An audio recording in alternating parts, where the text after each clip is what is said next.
This is from a radio station, a news station in Washington, D.C., by Max Smith.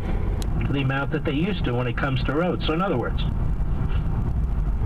we have a fuel-efficient vehicle that they've been pushing you to get. Your taxes are going up too. Fuel-efficient vehicles will be those with a combined miles per gallon rating of 25 miles per gallon or greater. Electric vehicles or alternative fuel vehicles that run on something other than gas or diesel. So the highway use fee, so there's a new highway use fee, is intended to try and ensure more equitable contributions to our system, says the government. Again, without penalizing people that may have environmentally sound decisions.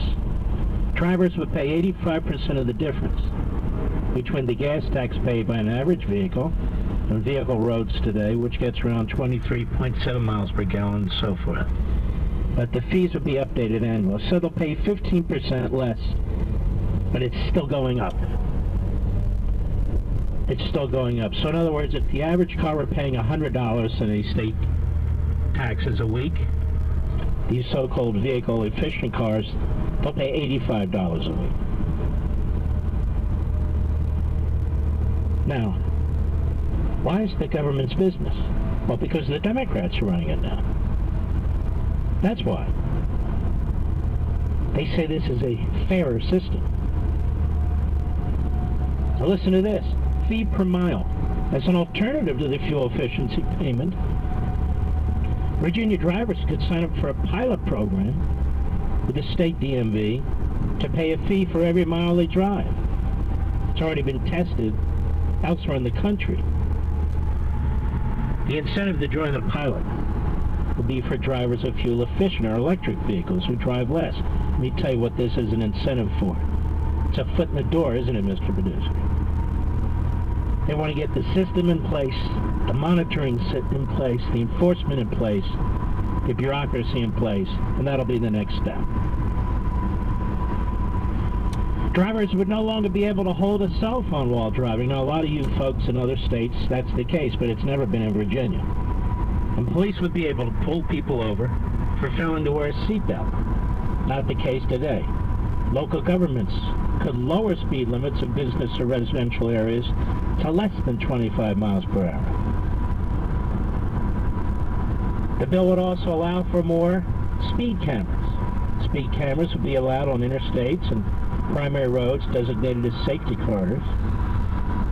Virginia State Police could issue tickets to anyone going at least 10 miles per hour over the speed limit. Unlike tickets issued during traffic stops in those areas, the fines would not be doubled for ticket drivers to get in the mail, whatever that means. And it goes on and on with you truckers. You're really gonna get whacked. Financial shifts. The proposed changes would raise a projected $190 million in the first year. See how they predict? More equitable. No, they're tax increases.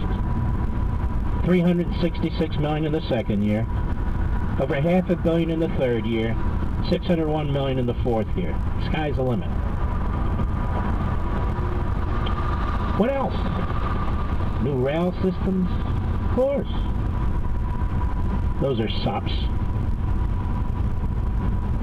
And then the gun areas. All kinds of new gun laws they have in mind. Let's see if I can find that article quickly. Let's see. I mean, this is what happened.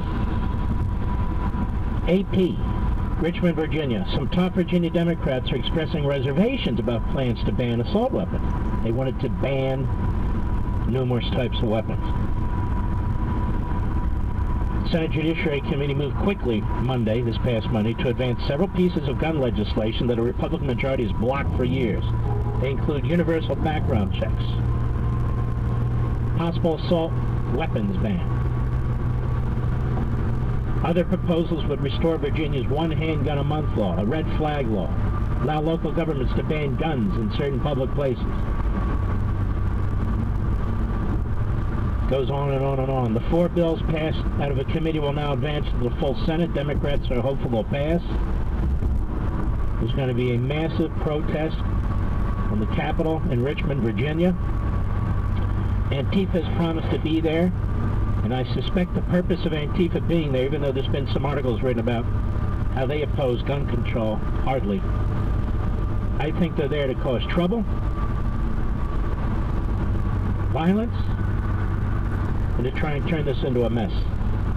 So the media will be spoon-fed stories about how right-wingers and gun nuts cannot be trusted in order to build momentum for the draconian gun rules in a state that's never had draconian gun rules.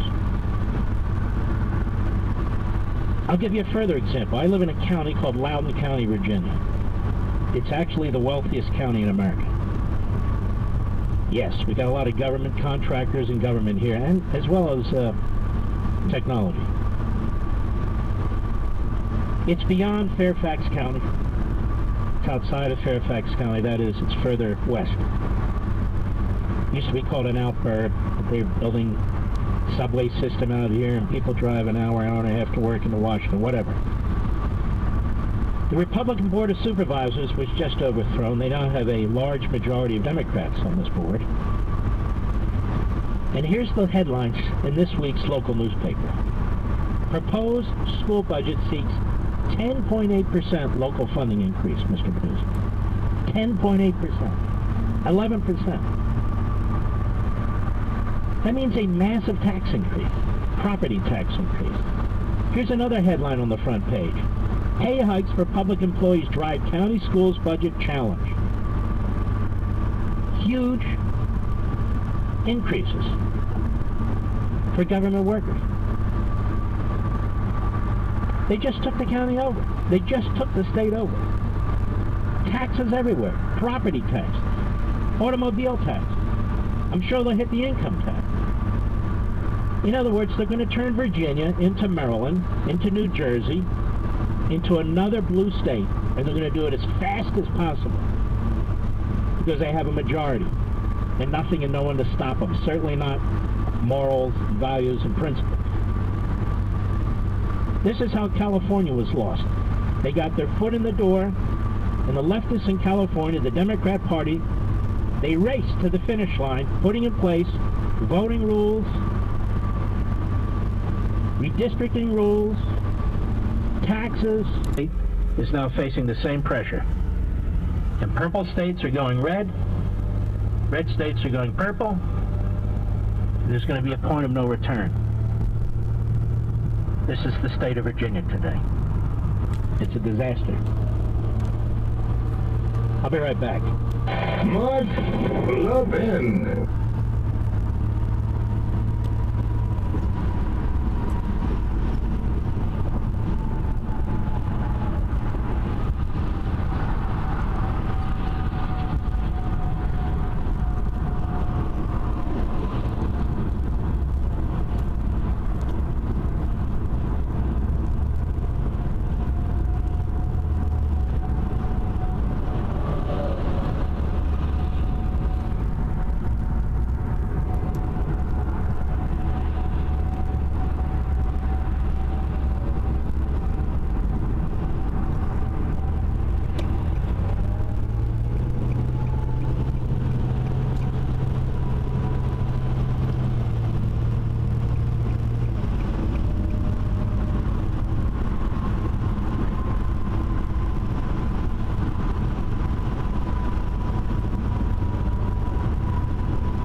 Three.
their little kids from realizing that Mommy and Daddy haven't eaten in a while. Roger.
Talking about erectile dysfunction.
Mark Levin is on the radio.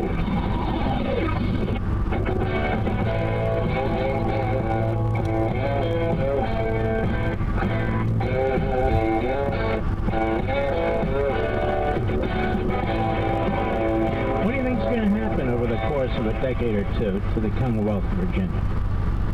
What happens to all blue states that punish their people? Where the Democrats redistribute the wealth of some people to support their political constituency. What's going to happen is the productive people in Virginia will leave. A lot of people who believe in liberty will leave. So you'll see depopulation, voluntary depopulation, like you see in New York, New Jersey, California, Illinois, on and on, where people are looking for liberty.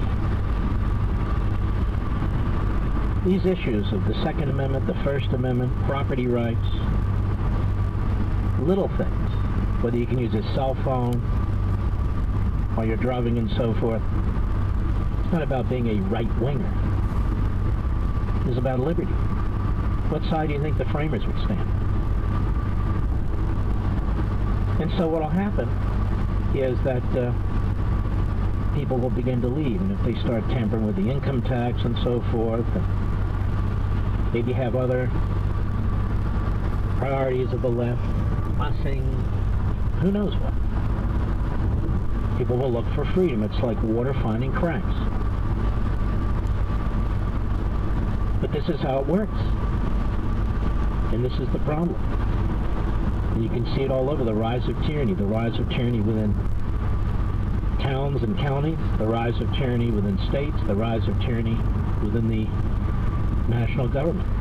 The principles upon which this nation was founded are not taught, they're not promoted, they're not embraced. The country can't survive on its founding principles if its founding principles are not indoctrinated into one generation after the next. And if immigrants coming to the country are not assimilated,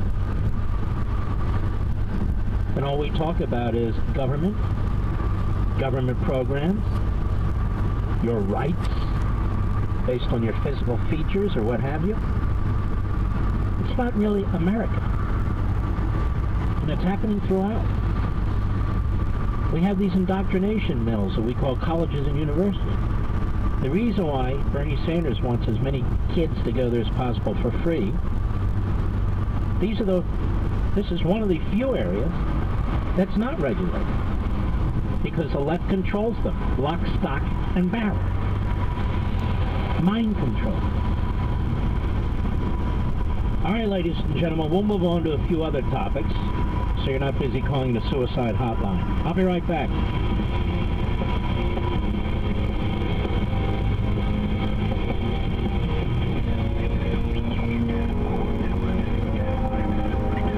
Computer systems in cars are the new normal, from electronically controlled transmissions to touchscreen displays to dozens of sensors. But all this advanced tech is expensive to fix if and when it breaks. That's why you need CarShield. CarShield has affordable protection plans that can save you thousands for a covered repair, including computers, GPS, electronics, and more. And you get to choose your plan and your favorite mechanic or dealership to do the work, and CarShield takes care of the rest. They also offer 24/7 roadside assistance in a rental car while yours is being fixed, for free. CarShield has helped over 1 million customers. So drive with confidence knowing you got coverage from America's #1 auto protection provider. Get covered by CarShield today. Call 800-CAR-6000 and mention code Levin, or visit carshield.com and use code Levin, Levin, to save 10%. That's carshield.com, user code Levin, or 800-CAR-6000. A deductible may apply. I'm Justin Creed, your CBS 4 News update. One person is dead after crashing yesterday afternoon in East El Paso. It happened on Gateway West at Penndale around 1 o'clock yesterday afternoon. Our crews on the scene saw a car on its side, now appeared to have crashed into the pole. Crews had all the lanes shut down on Gateway West for several hours. Well, parents are outraged after YISD informed them that they are exploring options to shut down some schools and move others around. Yesterday, the district held a community meeting at LeBaron Park Elementary. If the district moves forward with its plans, it will soon be the new Alicia Chacon International School. This after YISD says Chacon has too much structural damage. District Superintendent Xavier De La Torre says that LeBaron Park is one of the 2 schools that can accommodate close to 800 students. Under the proposal, students from LeBaron Park would be split up between Lancaster and Del Valle Elementary School. YISD will make its final decision on February 3rd. With your CBS 4 News update, I'm Justin Creed. Traffic all day. News Radio 690. Quiet out there this afternoon on our roadways. One wreck will slow you up, though. It's southbound 375 loop at Pebble Hills. 10 and eastbound, for the most part, no delays to report. We do have construction that has closed the eastbound 10 off-ramp. I'm Lee Powell. See a problem? Call the Quisheen, Baez, and Intermittent Lawyers traffic tip line, 915-351-3130. This report is sponsored by MedPost Urgent Care. Feeling flu-ish? Get a flu test at MedPost Urgent Care. When you need same-day care but don't need the ER, MedPost has 6 El Paso locations, open 8 a.m. to 8 p.m. every day. Proud partner of the Hospitals of Providence. Message and data rates may apply. If you're considering going back to school, ask yourself the following questions. Do you need the flexibility to take classes on your schedule? Do you have college credits you need transferred? Do you want to earn a quality degree from a world-renowned university? If you answered yes to any of these questions, Arizona State University is the perfect school for you. Arizona State University offers over 200 highly ranked degree programs 100% online. You'll learn the same